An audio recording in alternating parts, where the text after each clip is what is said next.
প্রকাশিত বাক্য 1 অধ্যায়, আর আমি পড়ছি আবার 4 পদ থেকে। লেখা আছে, যিনি আছেন ও যিনি ছিলেন ও যিনি আসিতেছেন তাহা হইতে এবং তাঁর সিংহাসনের সম্মুখবর্তী সপ্ত আত্মা হইতে এবং যিনি বিশ্বস্ত সাক্ষী ও মৃতগণের মধ্যে প্রথমজাত ও পৃথিবীর রাজাদের কর্তা সেই যীশুখ্রিস্ট হইতে অনুগ্রহ শান্তি তোমাদের প্রতি বর্তুক। তো এখানে যে কথাটা লেখা আছে, অনুগ্রহ শান্তি বর্তুক, শুধুমাত্র পিতার থেকে অনুগ্রহ নয়, পুত্র থেকে অনুগ্রহ নয়, বা পবিত্র আত্মা থেকে অনুগ্রহ নয়। অনুগ্রহ হচ্ছে সম্পূর্ণ ঈশ্বর, পিতা পুত্র পবিত্র আত্মা থেকে অনুগ্রহ শান্তি তোমাদের প্রতি বর্তুক, সেটা লেখা আছে। তারপরে কথাটা লেখা আছে যেটা নিয়ে আজকে আমরা আলোচনা করবো, সেটা লেখা আছে, যিনি আমাদিগকে প্রেম করেন। আর এখানে যখন এই কথাটা লেখা হয়েছে, যিনি আমাদিগকে প্রেম করেন, আমি গতবারে বলেছিলাম এটা এই কথাটা কোথায় বসে হচ্ছে, সেটা হচ্ছে পাটমদ্বীপে জোন সেখানে আছে। জোন কেন পাটমদ্বীপে আছে? তার কারণ জোনকে সেখানে বন্দি হিসেবে রাখা হয়েছে, যেটাকে আমরা বলি দ্বীপান্তর করা, তাকে দ্বীপান্তর হিসেবে বা তাকে বন্দি হিসেবে রাখা হয়েছে। তো সেখানে জোন বন্দি আছেন, আর যখন জোন সেখানে বন্দি আছেন, সেখানে প্রভু যিশু তাকে দর্শন দিয়েছেন, আর এই সকল কিছু ঘটনা ঘটছে।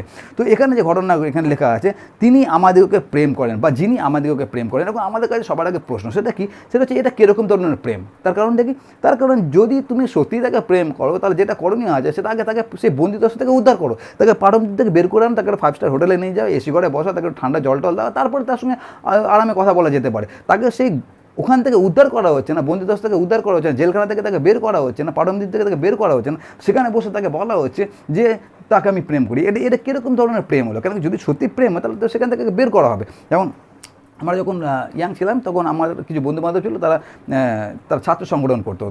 যারা ছাত্র সংগঠন করতো, তাদের মধ্যে কিছু বন্ধু তারা আমাদেরকে এরকমভাবে বলতো, সেটা হচ্ছে তাদের যে সংগঠন, সেখানে একটা প্রিন্সিপাল আছে, নীতি আছে। নীতিটা কী আছে? সেটা হচ্ছে যে গাড্ডায় পড়ে আছে, তাকে কখনো গাড্ডা থেকে পুরোপুরি বের করতে নেই। মানে কেউ যদি গাড্ডায় পড়ে আছে এবং সে যদি সাহায্য চাইছে, তাকে সাহায্য করা যেতে পারে, একটুখানি বিস্কুট দেওয়া যেতে পারে, একটুখানি জল দেওয়া যেতে পারে, কিন্তু তাকে সম্পূর্ণরূপে গাড্ডা থেকে বের করতে নেই। মানে কেউ যদি সমস্যার মধ্যে আছে এবং আপনার কাছে যদি আসছে, তাকে সমস্যা থেকে সম্পূর্ণরূপে বের করতে নেই। তাকে আপনি তাকে ভনিতা করতে পারেন যে আপনি তার সমস্যা থেকে বের করার জন্য চেষ্টা করছেন, বা তার সমস্যা থেকে কিছুটা তাকে বের করার চেষ্টা করতে পারেন, কিন্তু সম্পূর্ণরূপে তাকে সেই সমস্যা থেকে বের করে আনতে নেই।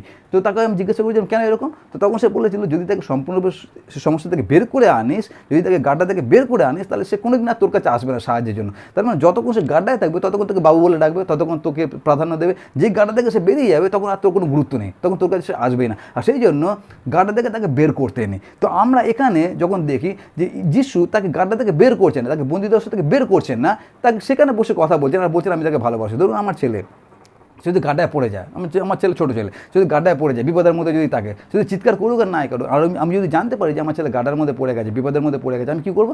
দৌড়ে গিয়ে তাকে আমি বাঁচাবো। তাকে বলার দরকার নেই, আমার ছেলে এমনি বুঝে যাবে যে আমার বাবা আমাকে ভালোবাসে, তার কারণ আমি তাকে বাঁচিয়ে আনছি। তো আমার বাঁচানো দেখে সে বুঝে যাবে, তার আমি যদি তাকে সত্যিই ভালোবাসি, তাকে গাড্ডা থেকে তুলে বাঁচাবো, তাকে বলার দরকার নেই। কিন্তু এখানে তিনি বলছেন আমি তোমাকে ভালোবাসি, যিনি আমাদেরকে ভালোবাসেন, যদি ভালোবাসেন তাহলে আগে থেকে গাড্ডা থেকে বের করবেন। তাকে গাড্ডা থেকে বের করা হচ্ছে না, বন্দিদশা থেকে বের করা হচ্ছে না, অথচ বলা হচ্ছে আমি তাকে ভালোবাসি। এটা কীরকম ধরনের ভালোবাসা? তো সেখানে দেখুন লেখা আছে, যিনি আমাদিগকে প্রেম করেন। আর সেটাই আমাদেরকে আজকে বুঝতে হবে যে এই ব্যাপারটা আসলে মানেটা কী। আর তারপরে দেখুন কথাটা শেষ করা হচ্ছে না, সেখানে কমা দেওয়া হয়েছে, কমা দিয়ে তারপরে লেখা আছে, ও নিজ রক্তে আমাদের পাপ হইতে আমাদিগকে মুক্ত করিয়াছেন। আর সেই জন্য এখানে যে কথাটা লেখা আছে, যিনি আমাদেরকে প্রেম করেন, এই প্রেমটা আমাদেরকে জাগতিকভাবে বন্দিদশা থেকে বের করার জন্য নয়, বা জাগতিকভাবে আশীর্বাদ করার জন্য নয়, অলৌকিক ঘটনা ঘটানোর জন্য নয়, ক্যান্সার থেকে মুক্ত করার জন্য নয়, বা কোনো অলৌকিক আমরা যেটাকে মিরাকেল করার জন্য, ওইসবের জন্য নয়। তিনি আমাদেরকে কেন প্রেম করেন? তিনি আমাদেরকে প্রেম করেন যেন তিনি আমাদেরকে পাপ থেকে মুক্ত করতে পারেন। আর সেই জন্য দেখবেন যোসেফ কোনো একটা সময় তিনি পরিকল্পনা করছিলেন যে আমি আমার স্ত্রীকে ত্যাগ করবো, তার কারণ তার স্ত্রী মরিয়ম, তার গর্ভে একটা সন্তান এসছে। তো সে মনে মনে ভাবছিল সে তাকে ত্যাগ করবে। মতিলিখিত সুসমাচার 1 অধ্যায় আপনারা দেখে নেবেন। আর যখন সে মনে মনে ভাবছে, তখন ঈশ্বর স্বর্গদূত তাকে বললেন যে তুমি যেটা মনে মনে পরিকল্পনা করছো ওরকম করো না, তুমি সেই নারীকে গ্রহণ করো, তার কারণ তার গর্ভে যে সন্তান এসছে সে হচ্ছে পবিত্র আত্মা হতে এসছে, আর তার নাম তুমি রাখবে যীশুখ্রিস্ট, তার কারণ সে তার প্রজাদিগকে তাদের পাপ থেকে উদ্ধার করবে। তার মানে যিশুর জন্মের কারণই হচ্ছে এই যেন আমাদেরকে পাপ থেকে উদ্ধার করতে পারে। এটাকে বলা হয় সুসমাচার। সেই জন্য সাধু পৌল বলেছিলেন, তোমাদেরকে যে সুসমাচার দিয়েছে 4 বছর আগে, সেই সুসমাচারটা কি? সেটা হচ্ছে প্রভু যিশু আমাদের জন্য কেন আসলেন? তিনি আমাদের জন্য আসলেন কেন? আমাদেরকে পাপ থেকে তিনি যেন উদ্ধার করতে পারেন। আর এটাই হচ্ছে সুসমাচারের প্রধান বিষয়, পাপ থেকে উদ্ধার করা। আর সেই জন্য এখানে লেখা আছে যে তিনি আমাদেরকে প্রেম করেন। এই প্রেমটা কিসের জন্য? এই প্রেমটা এই জন্য নয় যে আমাদেরকে তিনি মরতে দেবেন না, আমাদের জীবন অলৌকিক ঘটনা ঘটাবেন, আমরা টাকার জন্য প্রার্থনা করবো, তিনি আমাদেরকে ব্যাংক ব্যালেন্স করে দেবেন, আমাদের গাড়ি বাড়ি দিয়ে দেবেন, আমাদের জীবন অলৌকিক ঘটনা ঘটিয়ে দেবেন, আরও অনেক কিছু ম্যাজিক ঘটবে, ওরকম না।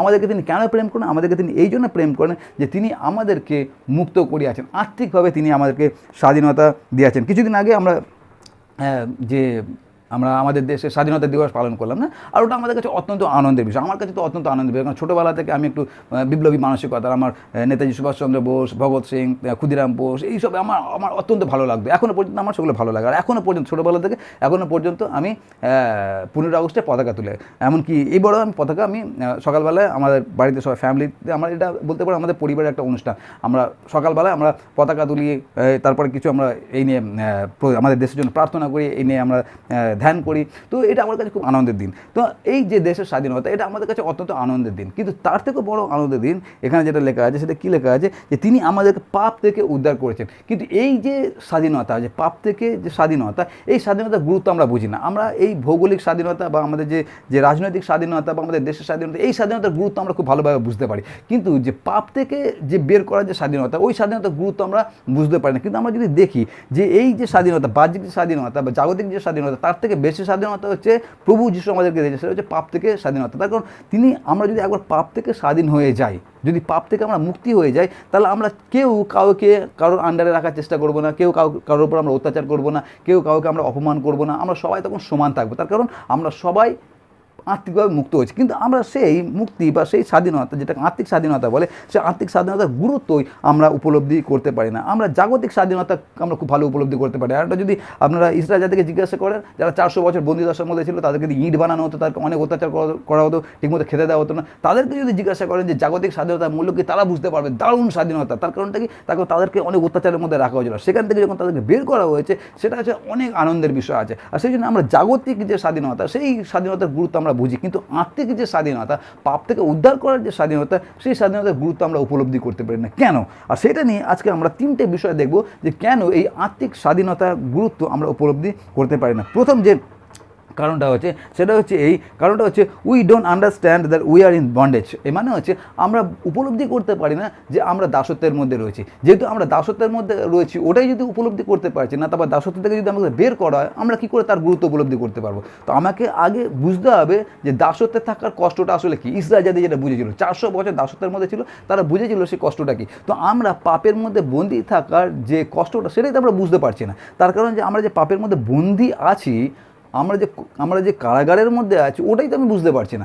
যদি ওটাই না বুঝতে পারি, আর সেখান থেকে যিশু আমাদেরকে স্বাধীন করেছেন, তার গুরুত্ব আমরা কী করে বুঝতে পারবো? সেখানে প্রথম যে বিষয়টা হচ্ছে, সেটা হচ্ছে আমরা বুঝতেই পারছি না যে আমরা দাসত্বের মধ্যে আছি, আমরা বুঝতেই পারছি না যে আমরা পরাধীনতার মধ্যে আছি। আপনি যদি গ্রামের দিকে যান, গ্রামে আপনার প্রচুর পুকুর দেখতে পাবেন, শহর তো আমরা দেখতে পারি না, কিন্তু গ্রামের দিকে দেখবেন প্রচুর পুকুর দেখা যায়। আর এই পুকুরগুলো যখন এই বর্ষার সময় যখন আপনারা দেখবেন, যে প্রত্যেক পুকুরে দেখবেন যে পুকুরের যে মালিক আছে, প্রত্যেক পুকুরের চারপাশে তারা ওই জাল দিয়ে দেয়, আর ওই জালগুলো অনেক দামি। আর অত বড় পুকুরের চারপাশে এরকম বাঁশ পুঁতে পুঁতে জাল দেওয়া, ওটা সাধারণ বিষয় না, অনেক টাকা খরচা হয় সেখানে, আর ওখানে জাল দেওয়া হয়। তো যখন জাল দেওয়া হয়, তার কারণটা কি, তার ওই মাছগুলো যেন অন্য জায়গায় চলে না যায়। তো ওই পুকুরে যে মাছগুলো থাকে, ওই মাছগুলো এই জালকে দেখে তারা খুব আনন্দ পেতে পারে। কী আনন্দ পেতে পারে? দেখো, আমাদের মালিক আমাদেরকে কত ভালোবাসে, আমাদেরকে সুরক্ষিত রাখার জন্য আমাদের চারপাশে জাল দিয়ে দিচ্ছে, আর এই পুকুরটা দেখো এত বড় পুকুর, সেটা আমাদের জন্য। তো মাছগুলো কী ভাবে? মাছগুলো ভাবে যে তারা মুক্ত আছে, তারা বন্দিদশার মধ্যে নেই, তারা একটা পুকুরের মধ্যে আছে, পুকুরটা তাদের আছে, পুকুরের মধ্যে যা কিছু খাবার পড়ছে তাদেরই খাবার পড়ছে। এমনকি মালিক তাদেরকে এতটা ভালোবাসে যে চারদিকে জাল দিয়ে দিচ্ছে বর্ষার সময়, যেন অন্য কেউ আমাদেরকে আক্রমণ করতে না পারে। কিন্তু আসলে ব্যাপারটা কী হচ্ছে? ব্যাপারটা মালিক যা কিছু করছে একটা সময় পর্যন্ত করছে, কেন? মাছগুলো যাতে বড় হয়। যেই মাছগুলো একটা নির্দিষ্ট আকৃতির হয়ে যাবে, যখন বড় হয়ে যাবে, তখন মালিক কী করবে? জাল ফেলবে আর সেগুলোকে বিক্রি করে দেবে। তার মানে মালিক যে তাদেরকে ভালোবাসছে, মালিক যে তাদেরকে পুকুরের মধ্যে রেখেছে, কেন রাখছে? যেন তাদেরকে বিক্রি করতে পারে, তাদেরকে মেরে ফেলতে পারে।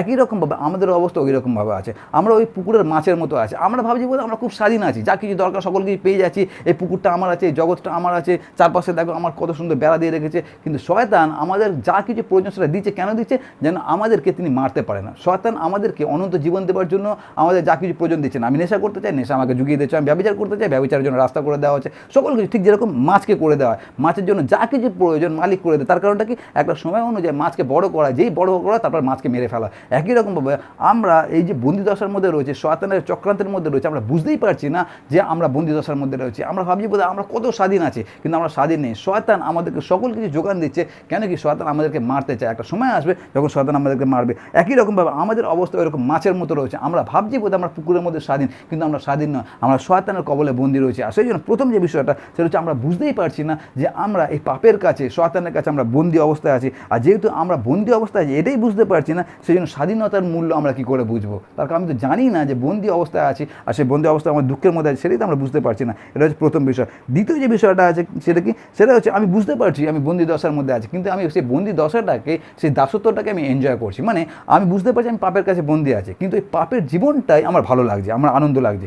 আর সেই পরিপ্রেক্ষিতে আমরা আজকে সকালবেলা একটা জিনিস পাঠ করেছিলাম, জো লিখিত সুসমাচার 3 অধ্যায়, সেখানে একটা কথা লেখা আছে যে প্রভু যীশু বলছে জগতে জ্যোতি আসে আছে, কিন্তু মনুষ্যরা জ্যোতি হইতে অন্ধকারকে অধিক ভালোবাসিল, কেন কি তাদের কর্ম সকল মন্দ ছিল। এই কথার মানেটা কি? এই কথার মানে হচ্ছে আমি বুঝতে পারছি যে আমি পাপের মধ্যে রয়েছি, আমি পাপের মধ্যে দাসত্বের মধ্যে রয়েছি, কিন্তু আমি ওখান থেকে বেরিয়ে আসতে চাই না। তার কারণ ওটাই আমার ভালো লাগছে, ওটাতেই আমি মজা পাচ্ছি। এটা কীরকমভাবে, আমি যে চাকরি করতাম কোনো একজনের সঙ্গে, আর তিনি আমাকে কাউন্সিলিং বিষয়ে অনেক কিছু শিখিয়েছেন। তো তিনি আমাকে অনেক কিছু শিক্ষা দিয়েছেন। আমার একদিন তিনি এই কথাটা বলেছেন, যেটা আমার কাছে একটা অত্যন্ত গুরুত্বপূর্ণ বিষয় ছিল, যেটা আমি আপনাদের সঙ্গে শেয়ার করতে ছিল। এরকম তিনি বলেছিলেন যে আমাদের এই শহরে এমন একটা নেশা আছে, যে নেশার দ্রব্যটা আপনি কিনে আনতে পারবেন না, কিন্তু ওই নেশাটা করার জন্য আপনাকে ওই নির্দিষ্ট সেন্টারেই যেতে হবে। তো যখন আপনি ওই সেন্টারে যাবেন, শুধু নেশা করার জন্য সেন্টারে যেতে হয়। আর কলকাতায় এরকম অনেক জায়গা আছে যেখানে নেশা করার জন্য লোকে যায়।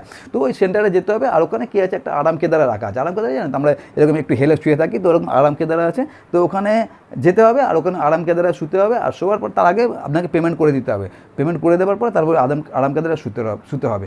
আর তার বাঁ দিকে একটা কলকে যে হয় না, হুঁকোর একটা পাইপ ওখানে রাখা থাকে, আর ডান দিকে একটা বেসিন রাখা থাকে। মানে আপনি শুয়ে আছেন, আপনার শোয়ার ঠিক মুখের পাশেই একটা বেসিন রাখা আছে ডান দিকে, আর বাঁ দিকে একটা কলকের পাইপ রাখা আছে। আর তারপরে কী করতে হবে, শোয়ার পরে ওই পাইপটাকে নিয়ে মুখে দিয়ে করে টানতে হবে, আর ওই পাইপের মধ্যে একটা ওষুধ থাকে, আর ওই যে ওষুধটা মুখের যে চলে যায়, ওটা এত ডেঞ্জার ওষুধ আছে যে সঙ্গে সঙ্গে বমি হয়ে যায়। আর বমি হয়ে যাওয়ার জন্য পাশে বেসিনটা রাখা যায়, আর ওই বেসিনের মধ্যে বমি করা হয়, আর বমি করার পরেই তারপরে সে অজ্ঞান হয়ে যায়। আর যখন অজ্ঞান হয়ে যায়, তারপরে হচ্ছে আসল মজাটা কি, তারা ওই অজ্ঞান হয়ে গিয়ে তারপরে যেটা দেখতে পাচ্ছিল যে চোখের সামনে ডাইনোসর হেঁটে বেড়াচ্ছে, ডাইনোসরের পিঠে বসে চড়ছে, ডাইনোসরকে ছুঁচ্ছে, অনেক কিছু দেখা যায়। আর ওই যে ওই মজাটা তারা ত্যাগ করে আসতে পারে না। তারা জানে যে তারা যে জীবনের মধ্যে আছে, তারা পাপের কাছে বন্দী আছে, নেশার কাছে বন্দী আছে, কিন্তু তারা ওখান থেকে বেরিয়ে আসতে পারে। তার কারণটা কি, তারপর এই যে মজাটা আছে, অজ্ঞান হয়ে যাওয়ার পর মজাটা, ওই মজাটা থেকে তারা বেরিয়ে আসতে পারে না। আমাদের ক্ষেত্রে অনেক সময় এইরকম ঘটনা ঘটে। আমরা জানি আমি পাপের মধ্যে রয়েছি, কিন্তু পাপটাই আমার মজা লাগে। যে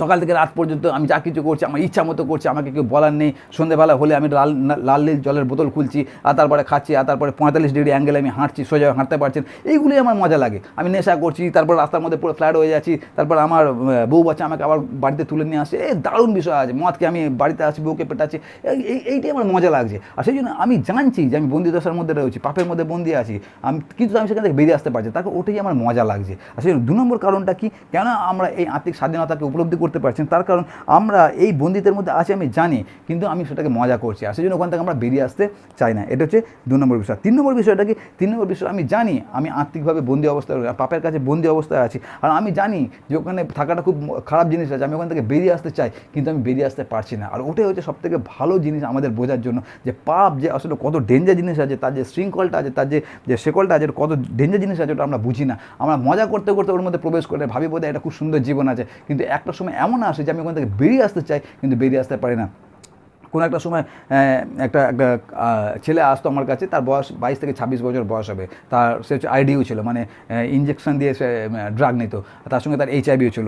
সে যখনই আসতো কাউন্সিলিংয়ের জন্য, আর সে আমাকে হাত জোর করে চোখের জলে আমার পায়ে ধরে আমার কাছে একটা জিনিস সবসময় প্রার্থনা করতো, আমাকে রিকোয়েস্ট করতো, সেটা হচ্ছে স্যার আমাকে এখান থেকে বের করুন, মানে এই নেশা থেকে আমাকে বের করুন। তার কারণ ও জানে ওই নেশার জীবনটা কতটা ভয়ানক। আচ্ছা, সবসময় আমাকে যখনই আসতো আমাকে একটাই কথা বলতো, স্যার আমি আপনার মতো জীবন চাই, মানে আপনার মতো স্বাভাবিক একটা জীবন চাই, আর নেশা থেকে আমাকে বের করুন। আর আমি ওকে কাউন্সেলিং করতাম, কিন্তু কাউন্সেলিং খুব বেশি 1 দিন বা 2 দিন কাজে দিত, তারপর আবার ওই নেশার মধ্যে চলে যেত। আর সেই জন্য আমরা বলি নেশা একটা রোগ।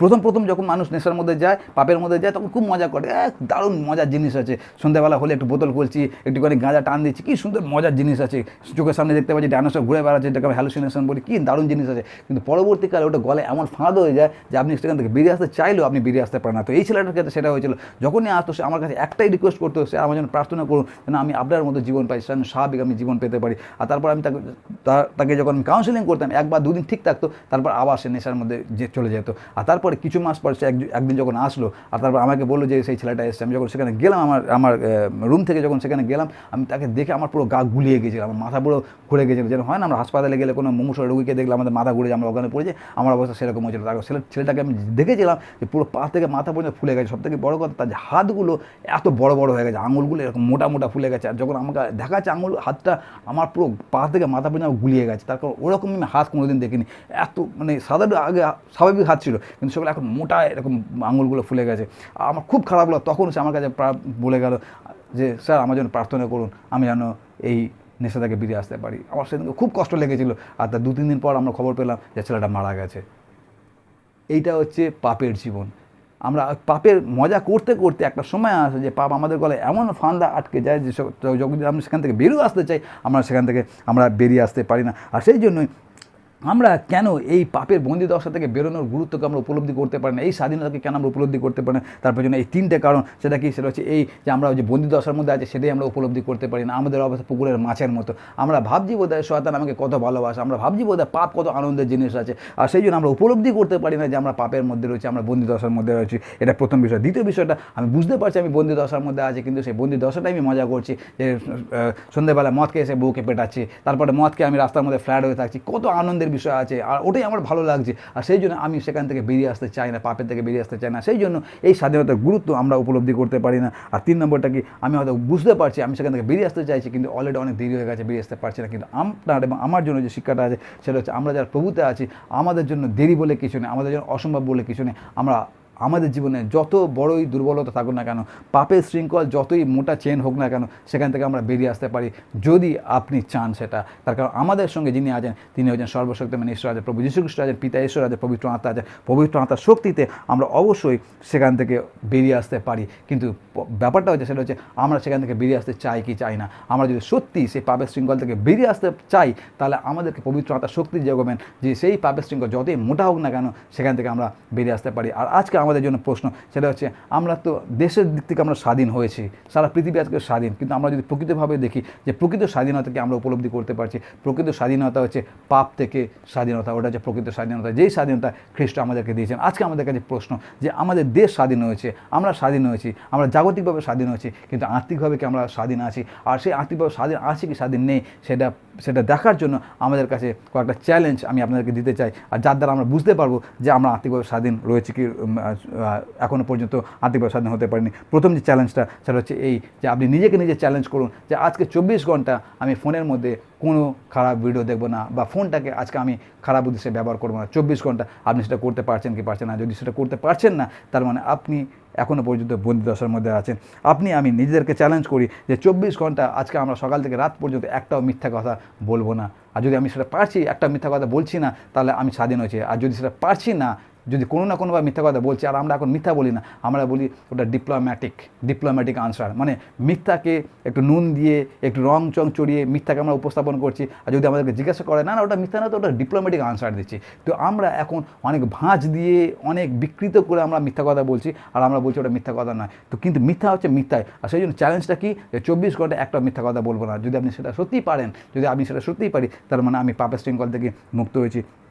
আর কি, সকাল থেকে একবারও আমি এইটা করবো না, এটা জানেন তো, এটা আমরা করবো না, এটা করবো না। সকাল থেকে রাত পর্যন্ত একবার আমি এটা করবো না, সকাল থেকে রাত পর্যন্ত একবার আমি এটা করবো না। আমাদের মধ্যে যা কিছু দুর্বলতাগুলো আছে, নিজেকে নিজে চ্যালেঞ্জ করুন যে আগামী 24 ঘন্টা বা আগামী 1 সপ্তাহ আমি এটা করবো না। যদি সেই চ্যালেঞ্জটা আপনি গ্রহণ করতে পারেন এবং সেটা যদি সফল হতে পারে, তার মানে আপনি আর্থিকভাবে স্বাধীন হচ্ছে। আর যদি সফল না হতে পারি, তাহলে আমাদের কাছে প্রশ্ন যে এখনও পর্যন্ত আমরা পরাধীন আছি। আর সেই জন্য খ্রিস্ট যিশুর প্রেম আপনার এবং আমার প্রতি আছে। সেই জন্য লেখা আছে, যিনি আমাদের প্রেম করিয়াছেন। কেন প্রেম করেছেন? যেন আপনাকে এবং আমাকে পাপ থেকে যেন উদ্ধার করতে পারেন। আমরা যেন সেই পাপ থেকে উদ্ধার, অর্থাৎ সেই আত্মিক স্বাধীনতার গুরুত্ব যেন আমরা উপলব্ধি করতে পারি। আমরা যেন উপলব্ধি করতে পারি যে আমরা পাপের শৃঙ্খলা আমরা বন্দী আছি, সেই বন্দী দশাকে যেন আমরা উপলব্ধি করতে পারি। আমরা যেন উপলব্ধি করতে পারি যে সেখান থেকে বেরিয়ে আসার আমাদের প্রয়োজন আছে। আমরা যেন শুধু বেরিয়ে আসার প্রয়োজন আছে না, সেখান থেকে যেন আমরা বেরিয়ে আসতে পারি। আর আমরা নিজের চেষ্টা আমরা বেরিয়ে আসতে পারি না, কিন্তু পবিত্র আত্মার শক্তিতে আমরা অবশ্যই বেরিয়ে আসতে পারি। আর সেই জন্য নেশার জগতে একটা শিক্ষা দেওয়া, সেটা হচ্ছে এইরকমভাবে যে আমার মধ্যে যে দুর্বলতা আছে, আমি নেশা থেকে বেরিয়ে আসতে চাই, কিন্তু আমি দুর্বল, আমি পারি না,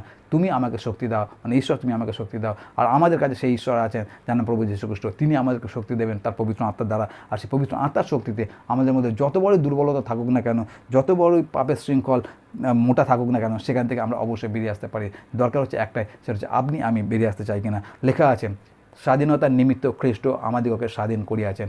স্বাধীনতার জন্য তিনি আমাদেরকে স্বাধীন করেছেন। কিন্তু আমাদের কাছে প্রশ্ন যে তিনি আমাদের কাছ থেকে 2000 বছর আগে স্বাধীন করেছেন, কিন্তু আমরা কি স্বাধীন হয়েছি বা আমরা কি স্বাধীনতাটাকে গ্রহণ করেছি? কারণ এখানে সেটাই লেখা আছে, তিনি আমাদেরকে মুক্ত করে, তিনি আমাদেরকে এমন প্রেম করেন যে তিনি আমাদেরকে আমাদের পাপ থেকে মুক্ত করিয়াছেন, তিনি মুক্ত করিয়াছেন আমাদের পাপ থেকে। কিন্তু আমরা কি সেই মুক্তিটাকে গ্রহণ করেছি, নাকি পাপের জীবনটাকে আমরা এনজয় করছি, পাপের জীবনটা নিয়ে এখন আমরা মজার মধ্যে রয়েছি? আর সেই জন্য আমাদের কাছে আজকে প্রশ্ন যে আত্মিক স্বাধীনতা খ্রিস্ট যিশু দিয়েছে, তার গুরুত্ব আমরা কতটা উপলব্ধি করতে পারছি। ঈশ্বর আপনার সকলকে আশীর্বাদ করুন।